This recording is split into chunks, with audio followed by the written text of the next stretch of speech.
Muy buenas noches o tardes, mis queridos amigos. Un viernes más y creo que vamos por el programa número 33, lo cual es todo un récord. Comenzamos rezando y a trabajar. En el nombre del Padre, y del Hijo, y del Espíritu Santo. Amén. Padre nuestro que estás en el cielo, santificado sea tu nombre, venga a nosotros tu reino. Hágase tu voluntad en la tierra como en el cielo. Danos hoy nuestro pan de cada día. Perdona nuestras ofensas, como también nosotros perdonamos a los que nos ofenden. No nos dejes caer en la tentación y líbranos del mal. En el nombre del Padre, y del Hijo, y del Espíritu Santo. Amén. Como siempre, lo primero, un paseíto por Roma a ver si hay algo. Mucho no, porque el Papa está de viaje apostólico, por tanto en Roma están las cosas, no sabemos, pensamos que más tranquilas. Sí hay dos o tres cositas que me han llamado la atención. Una, que están diciendo que el cardenal Parolin anda detrás de más restricciones a la misa tradicional. Rumores, pero insistentes. Por eso nos hacemos eco de ellos. Tenemos que estar atentos porque el lunes próximo van a presentar los trabajos del sínodo que tenemos dentro de unos días. Y me acaban de decir que el Papa Francisco se está planteando un viaje a las Islas Canarias en España, precisamente preocupado por las cosas de los inmigrantes. Veremos a ver qué pasa, porque es una noticia que me ha llegado realmente hace un rato. Bueno, y estamos con el viaje del Papa, que ha sido un viaje larguísimo. Sobre el viaje del Papa, les tengo que decir una cosa, y es que todos aquellos que lo quieran seguir día a día, acto por acto, y conocer exactamente lo que el Papa ha dicho en cada momento, lo tienen muy fácil. Es ir a la página web de la Santa Sede, buscan el boletín, que alguna vez hemos hablado de ello, y ahí tendrán objetivamente, dentro de lo que es el viaje, cada actividad, cada discurso y cada encuentro. Así no hay duda y tienen información objetiva. Porque los que hablamos de estas cosas, evidentemente, destacamos lo que nos parece y cada uno una cosa distinta. Por tanto, son nuestras visiones, mejores o peores, pero son las nuestras. Vayan al boletín, que ahí tienen todo punto por punto. Lo que voy a hacer va a ser de cada uno de los puntos del Papa destacar alguna cosa que me ha llamado la atención. Vimos algo de Indonesia y aquí tenemos al Papa en Papúa Nueva Guinea, que tuvo la feliz ocurrencia de marcharse nada menos que al interior de la selva para encontrarse con una comunidad del Verbo Divino que llevan trabajando en la selva muchísimos años. Parece ser que algunas de las religiosas son argentinas, el Papa las conocía y quiso tener el detalle de marcharse para allá. Verbo Divino, que es una congregación, podemos decir, de talante conservador, pero el Papa en esto, como ven, pues tampoco ha tenido demasiadas dificultades. En Papúa Nueva Guinea se reunió con obispos, con los niños, tuvo la misa, el ángelus, pero sobre todo, de verdad, lo que es bonito es ver al Papa con esta comunidad en medio de la selva. Fue recibido como miembro de honor por los miembros de la tribu y, oigan, que hubo gente que caminando o navegando empleó hasta 3 días para ver al Papa, lo cual es de una gran consideración. El Papa se quedó entusiasmado, esto es el Edén, esto es el paraíso, pero también dijo el Papa que es un paraíso turbulento.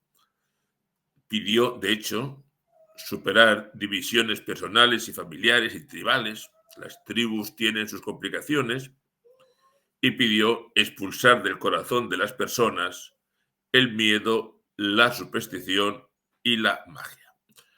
Papúa Nueva Guinea es un país con 12 millones de habitantes y el 90% católicos. A mí me parecía bonito marcar este detalle del Papa de irse en mitad de la selva y bueno, pues ahí lo tienen, creo que es algo digno de tener en cuenta. Y desde Papúa Nueva Guinea, el Papa marchó a Timor Oriental. Pues como siempre, esto ya está dentro del protocolo de los viajes del pontífice, encuentro con las autoridades. Estuvo también visitando a un centro de niños con discapacidad. La verdad es que el Papa Francisco, donde va, siempre intenta acercarse a alguna obra social de la Iglesia. En este caso fueron niños con discapacidad y, por supuesto, tuvo un encuentro con obispos, sacerdotes, consagrados, catequistas y les dijo lo siguiente: no dejen de profundizar en la doctrina cristiana, no dejen de madurar en la formación espiritual, catequética y teológica, porque si queremos anunciar el Evangelio en su cultura y además anunciarlo sin que se contamine de supersticiones, hay que formarse, hay que profundizar, hay que estudiar y hay que hacer las cosas bien. Lo más destacable de la presencia del Papa en Timor y posiblemente uno de los momentos más extraordinarios de este viaje fue la misa, porque en la misa en Timor Oriental se reunieron más de 600.000 personas. Oigan, sí, sí, apunten, más de 600.000 personas. Y como es un país muy joven, porque más de la mitad de la población tiene menos de 30 años, pues el Papa, claro, quiso hablar muy desde los niños. Son un país joven, hay que hacerse niños delante de Dios, no hay que tener miedo, hay que confiar como confían los niños, y terminó en Timor dirigiéndose a los jóvenes con ese famoso hagan lío del Papa, pero advirtiéndoles, por favor, respeten a los ancianos. Pues también fue un momento bonito. Y el viaje del Papa a estos lugares, pues ha terminado en Singapur, porque ahora mismo debe estar viajando hacia Roma. En Singapur, lo mismo, la bienvenida, el protocolo, las autoridades. Visitó una comunidad de jesuitas. Cuando visita jesuitas suele dedicar aproximadamente 1 hora y quiso tener un encuentro con jóvenes en el que intervinieron un joven sikh, un hindú y un católico. Y ahí hemos tenido un problema, porque el Papa, ya les he dicho en alguna ocasión, que cuando lee los discursos que se preparan, que se revisan, no tiene mayor problema. La gran dificultad de Francisco es cuando deja de lado el discurso y se pone a improvisar. Y cada vez que improvisa, uno se echa las manos a la cabeza. Dijo a los jóvenes que abandonen la comodidad, que no tengan miedo de ser renovadores. Dijo a los jóvenes que tienen que saber utilizar los medios de comunicación y dijo algo que realmente ha chocado mucho.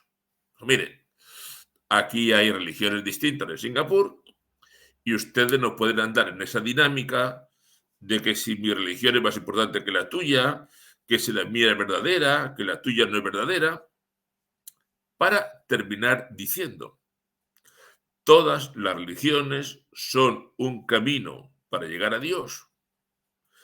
Y como Dios es Dios para todos somos hijos de Dios, que esto suena muy bien, pero suena a un cierto sincretismo y a un relativismo, y a uno se le podría ocurrir preguntas. Es decir, si todos somos igualmente hijos de Dios, ¿para qué tenemos que bautizarnos, por ejemplo? En fin, que es algo que ha llamado muchísimo la atención y, como ha sucedido, se lo cuento porque realmente está en todos los medios.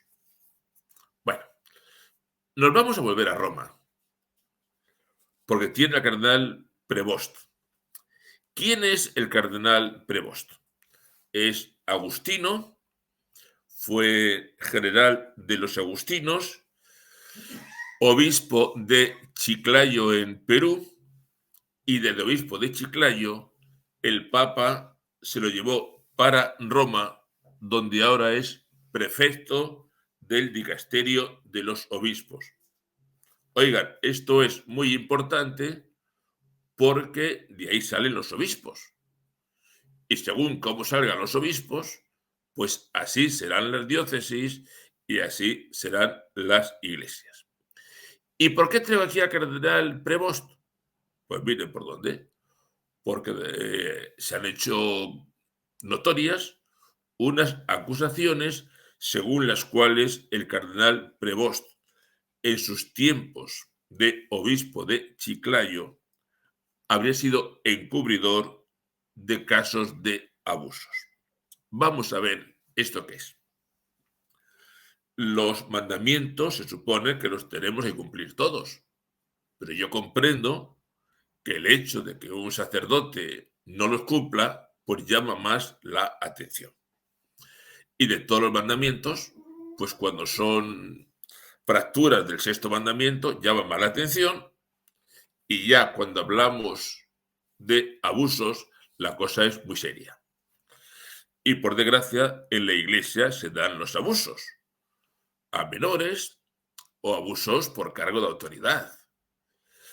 ¿Qué ocurre cuando hay abusos? Pues antiguamente, era muy frecuente trasladar al sacerdote, echar tierra y no pasaba nada. Ahora, con los protocolos que hay en la iglesia, los abusos no pueden quedar impunes. Y cuando se producen abusos en algún sitio, pues uno mira al obispo y pide que el obispo, como pastor de su rebaño, cuide del rebaño.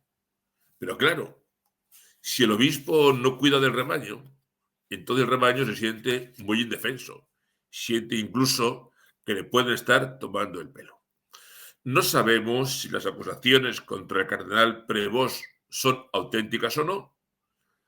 En su antigua diócesis dice que son falsas, pero a mí lo que me preocupa no es tanto el caso concreto, sino recordar la obligación de los pastores de cuidar de sus ovejas, también y de una manera especial de las más débiles cuando son objeto de abusos.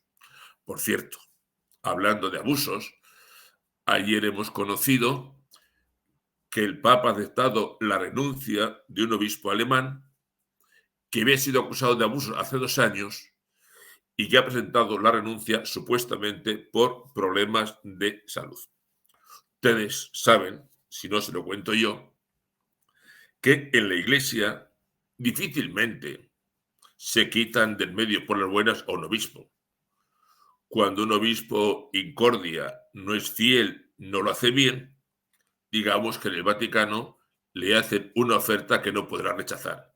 Es: firme usted ahora mismo su renuncia.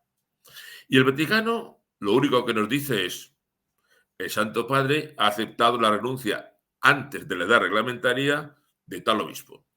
Pero no nos dicen si el obispo ha presentado la renuncia y se la han aceptado porque es un sinvergüenza, porque es un inútil, porque abusa, porque está enfermo o porque nada más de sí. Con lo cual, cada vez que dicen a este obispo se le ha dictado la renuncia antes de tiempo, uno se queda con la cosa de decir: ¿y qué habrá pasado? Que curiosamente, en estos tiempos de transparencia y sinodalidad, pues miren ustedes, es raro que después no nos cuenten las cosas. Este obispo de Alemania que ha renunciado dicen que es por motivos de salud, bueno, o por motivos personales. Vaya usted a saber qué hay detrás de todo eso. Yo no lo sé. Las cosas en Roma son así. De Roma cruzamos el charco y nos vamos a Quito, porque en Quito en estos momentos se está celebrando un Congreso Eucarístico Internacional desde este pasado domingo y que va a ser clausurado el domingo 15. Bueno, ¿por qué me ha parecido interesante? Pues porque el arzobispo de Santo Domingo celebró la Eucaristía y dijo cosas que a mí me parecen que son claves. Y dijo lo siguiente, así de sencillo. Es el momento de priorizar la Eucaristía sobre cualquier otra actividad eclesial. Hubo tiempos, hace no muchos años, en los que cuando se hablaba de actividades en la parroquia, se ponían todas al mismo nivel. Hay misa, encuentro de cáritas, actividades deportivas, hay una gincana, hay un rastrillo, hay un... Y dices tú, no, no, no, no. Todo no es lo mismo. Y tenemos que manifestar por todos los medios que la Eucaristía no es una cosa más. Porque, dice el obispo, cuando priorizamos una actividad social por encima de la Eucaristía y así lo enseñamos a los laicos, lo que estamos enseñando con hechos es que hay cosas más importantes que la misa. Y esto siempre es un error. Por tanto, la Eucaristía tiene prioridad frente a muchas actividades. Y dice, sí, hay que hacer actividades. La vida pastoral tiene muchos matices, muchas facetas. Pero si todo eso no está sustentado en la Eucaristía, al final será un activismo completamente vacío. Y por cierto, hablando de este congreso, tengo que decir que una actividad en la que han insistido mucho es en que uno puede compartir esta experiencia desde su casa. No olviden que las redes sociales, en ocasiones tan contestadas, tan denostadas, tienen cosas buenas. Y es que ante un congreso eucarístico internacional, uno se puede unir espiritualmente, puede participar de las celebraciones a través de las redes, puede conocer las actividades diarias e incluso participar de la exposición de Santísimo en directo. Por tanto, que sepamos que las redes sociales son buenas, son interesantes y que lo que necesitamos es saber utilizarlas como Dios quiere y como Dios manda. Estábamos en Quito, ¿verdad? ¿Qué tal si nos paseamos ahora por México? Vamos un poquito más para arriba. La noticia en México es que se está haciendo una traducción de la Biblia a todas las lenguas nacionales. En México hay una gran lengua, que es el español, pero es que además hay 68 lenguas indígenas. Imagínense. Ya se ha hecho la traducción al Quetzal, que tiene 500.000 hablantes. Al Tzotzil también se ha hecho, que tiene 350.000. Los problemas, como se pueden imaginar, son gravísimos porque traducir la Biblia no es solamente traducir palabras, pero se está haciendo. Y dicen, y esto es interesante porque es la única manera de que la palabra de Dios se inserte realmente en la cultura popular. Bueno, dicho esto, creo que tenemos que recordar que ese esfuerzo de la Iglesia por expresarse en las distintas lenguas indígenas, pues es algo muy viejo. Miren, tenemos datos de que en el año 1502, en la isla de la Isabela, ya hubo misioneros que aprendieron el lenguaje indígena para poder predicar. Es más, en un discurso, el Papa Juan Pablo II reconoció que entre los años 1524 y 1572 se produjeron 109 obras de bibliografía indígena. Los catecismos indígenas en México se fueron editando desde el año 1546. Y las lenguas indígenas en Hispanoamérica tenían gramáticas elaboradas por los misioneros desde los siglos XVI y XVII. Les diría más, que antes de que existieran gramáticas oficiales del inglés o del alemán, ya existían gramáticas de las lenguas indígenas de Hispanoamérica. Por tanto, evidentemente es una maravilla que la Biblia se vaya traduciendo a tantas lenguas indígenas, pero que esto no es ninguna novedad, que hace 4 o 5 siglos ya lo estaba haciendo la Iglesia. Por tanto, alegrémonos porque cuando se nos dice que la Iglesia fue la que acabó con las culturas, hombre, pues ahí lo tienen ustedes. Todavía Maduro decía, ¡ay, que el rey de España pida perdón por 300 años de acabar con la cultura! En fin, a lo mejor el que no tiene cultura es el señor Maduro, pero es otra posibilidad. Miren, yo no me resisto a pasar una semana sin hablarles de cosas de Alemania. No sé si recuerdan que en el año 2021, como respuesta a una declaración de doctrina de la fe, según la cual no se podían bendecir a parejas homosexuales, la unión de parejas homosexuales, hubo bastantes sacerdotes alemanes que en respuesta a aquello decidieron, a los 3 meses, hacer una bendición masiva de parejas convivientes homosexuales en toda Alemania. Bueno, después de aquello tuvimos fiducia súplicas, ¿verdad? Que liberalizó un poquitín la bendición a este tipo de parejas. Es verdad que fiducia súplicas ponía condiciones leoninas fuera de las liturgias oficiales, una bendición de 15 segundos, una cosa discreta. Bueno, pues estos alemanes han dicho que tampoco les gusta esto. Que es verdad que hay un avance, pero tampoco están contentos.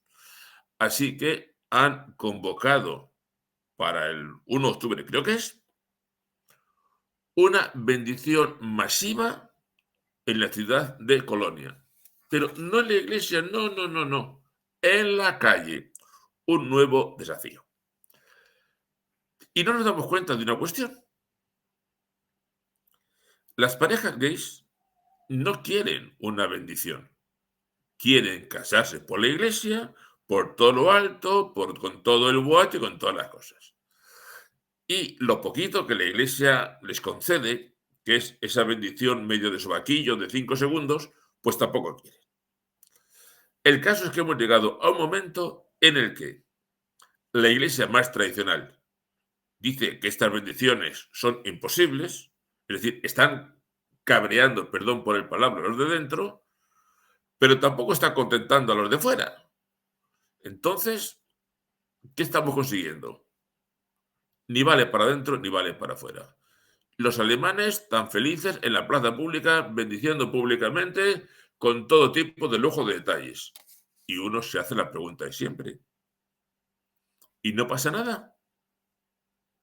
Pues no, no pasa nada. ¿Nadie va a poner orden? Nadie va a poner orden. Pues nada, sigamos la juerga. ¿Qué se le va a hacer? Hay una cosa muy buena. Oiga, lo del chat GPT, el de la inteligencia artificial, es una cosa buenísima.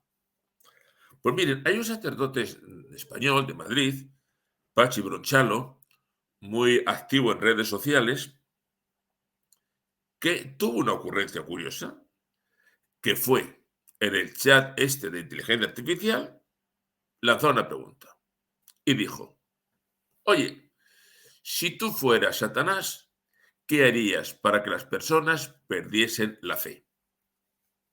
Pues mire lo que ha respondido el chat de inteligencia artificial.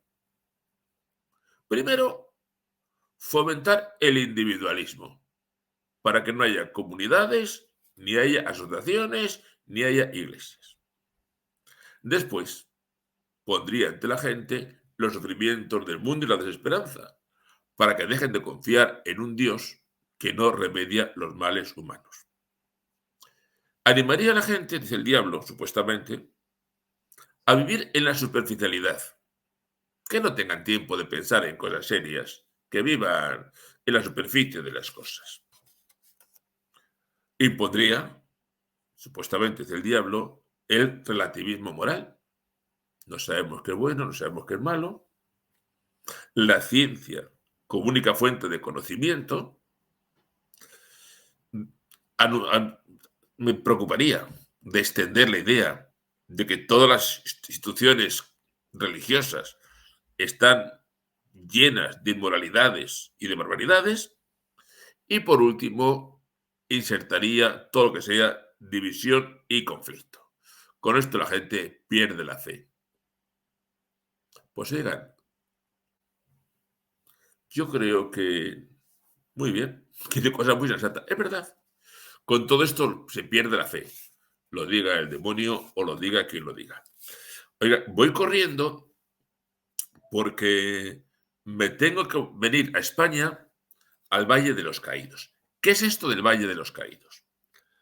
Al acabar la Guerra Civil Española, entre los años 1936 y 1939, el general Franco quiso crear una fundación y con ella un enorme complejo religioso monacal con la intención de que ahí pudieran reposar caídos de los dos bandos de la guerra civil y que hubiera una comunidad monástica que rezara por los difuntos y rezara por la paz y además llevar adelante un centro de estudios sociales. Bueno, pues en el Valle de los Caídos ha ido teniendo una gran fuerza, es una abadía, es una hospedería, es un centro de estudios sociales y tiene una escolanía de fama internacional. Y la Comunidad de Madrid ha solicitado que tanto la escolanía del Valle de los Caídos como la escolanía del Monasterio del Escorial sean declaradas bien de interés inmaterial, bien de interés cultural inmaterial por la UNESCO. Miren alguna cosa del Valle de los Caídos como algún dato curioso. Esa cruz que están viendo ahí tiene 152 metros de altura, la cruz más grande de toda la cristiandad. Y la Basílica del Valle de los Caídos tiene el récord Guinness de ser la basílica de mayor longitud, porque son 260 metros de longitud. El Valle de los Caídos, el gobierno socialista comunista de España, pues lo tiene entre su punto de mira. Dicen que hay que quitar a los monjes, desacralizarlo, convertirlo en un centro para la memoria histórica e incluso hay voces que piden que se derribe la cruz. El que de la Comunidad de Madrid se haya hecho un primer gesto para declarar esa escolanía como bien inmaterial de la humanidad por parte de la UNESCO, pues no cabe duda que es una forma de ir blindando el Valle de los Caídos. La verdad es que es una preciosidad el sitio, el conjunto de edificios es una maravilla, la cruz impresiona y que estas dos escolanías, la del Valle y la del Escorial, sean patrimonio inmaterial de la humanidad, para mí me alegra. Además, por un detalle, y es que cuando se fundó la Escolanía del Escorial, yo fui parte del primer equipo de educadores de aquellos niños. ¡Ay! Se nos acabó el tiempo. Sí, pero un par de cositas sí les voy a contar. Una que me ha llamado la atención. Y es que he visto una foto del cardenal Rouco, era Rouco Varela, celebrando misa en Medjugorje. Saben que Medjugorje, como centro de peregrinación, es algo impresionante. En cuanto a las apariciones, pues no sé de qué no, pero tampoco que sí. Pero como ustedes saben, en la iglesia nuestra no se dan puntadas sin hilo. Y el que el cardenal Rouco haya aparecido por allí no es mala cosa, porque el cardenal Rouco es muy prudente y si ha ido por allí es porque él piensa que aquello es una cosa seria. Poco más les cuento, ¿eh? Poco más. Pues nada, que hemos llegado a la hora y que tenemos que acabar con este resumen. Insisto, que lo que yo cuento no es toda la verdad. Yo, de lo que pasa, cuento, destaco lo que me parece. El resto ya, pues otro lo verán de otra manera. Es mi forma de verla y si nos sirve, nos sirve. Un minuto pasa de las 9:30, recibimos la bendición y nos despedimos hasta la próxima. Que la bendición de Dios Todopoderoso, Padre, Hijo y Espíritu Santo, descienda sobre nosotros y nos acompañe siempre. ¡Viva Cristo Rey! Y hasta la semana que viene, si Dios quiere.